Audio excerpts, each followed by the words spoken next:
Kerajaan Singosari atau Tumapel. Tidak lepas dari kisah pendirinya, yakni yang bernama Ken Arok. Banyak sumber menyebut bahwa Ken Arok awalnya hanyalah seorang pengawal Tunggul Ametung.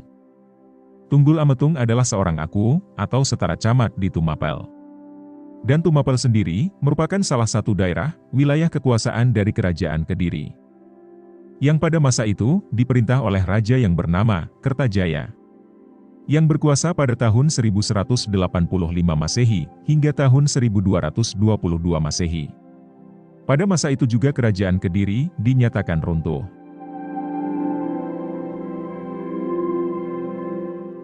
Kembali kepada Tunggul Ametung. Tunggul Ametung kemudian dibunuh oleh pengawalnya sendiri, yakni oleh Ken Arok. Naskah Pararaton kemudian mengisahkan, sepeninggal Tunggul Ametung, lalu Ken Arok menikahi istrinya, yang bernama Ken Dedes. Serta mengangkat dirinya sebagai aku Tumapel, menggantikan Tunggul Ametung. Disebutkan pada waktu itu, Ken Dedes tengah mengandung bayi hasil perkawinannya dengan Tunggul Ametung. Yang setelah lahir diberi nama, Anusapati.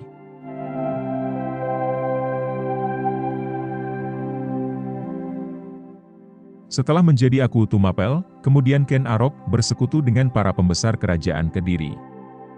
Dengan tujuan untuk menaklukkan atau makar kepada Kerajaan Kediri.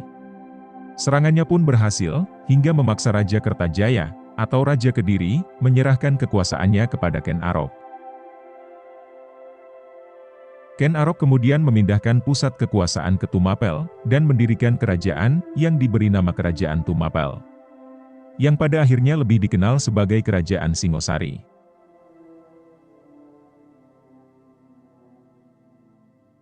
Pada tahun 1222 Masehi, Ken Arok mendirikan Kerajaan Singosari, atau Tumapel. Ia menjabat sebagai raja pertama, dengan gelar, Sri Raja Sabatara, Sang Amurwa Bumi.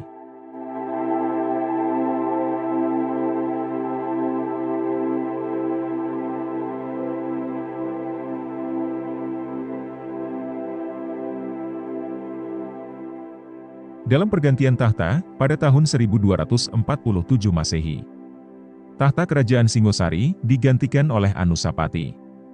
Anusapati adalah anak Ken Dedes dari Tunggul Ametung. Naskah Pararaton menyebutkan bahwa Anusapati kemudian berhasil membunuh Ken Arok.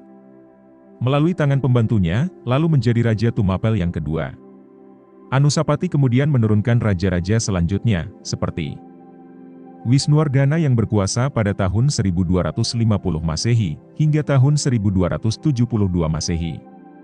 Selanjutnya Kertanegara, yang berkuasa dari tahun 1272 Masehi, sampai tahun 1292 Masehi.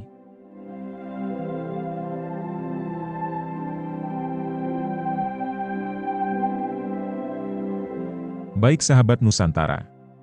Di sini admin akan langsung mengulas, pada masa pemerintahan Sri Maharaja Kertanegara.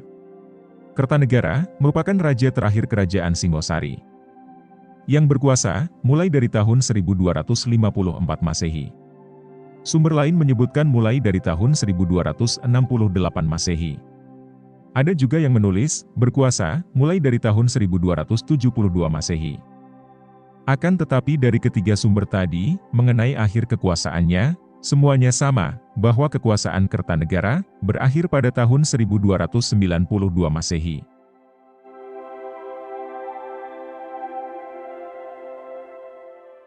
Pada masa pemerintahan Kertanegara, Kerajaan Singosari mencapai puncak kejayaannya.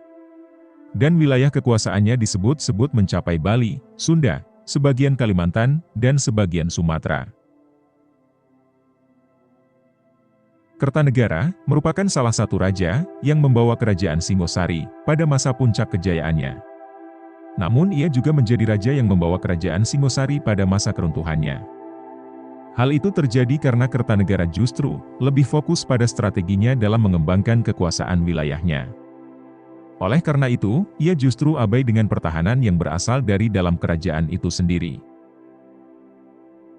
Saat Kertanegara sedang fokus dengan misinya dalam mengembangkan kekuasaannya, Jayakatwang yang masih mempunyai garis keturunan dari Kerajaan Kediri, yakni kerajaan yang pernah ditaklukkan oleh pendiri Kerajaan Singosari, yakni oleh Ken Arok, mulai memberikan serangan kepada Kerajaan Singosari. Usaha tersebut semakin dilancarkan.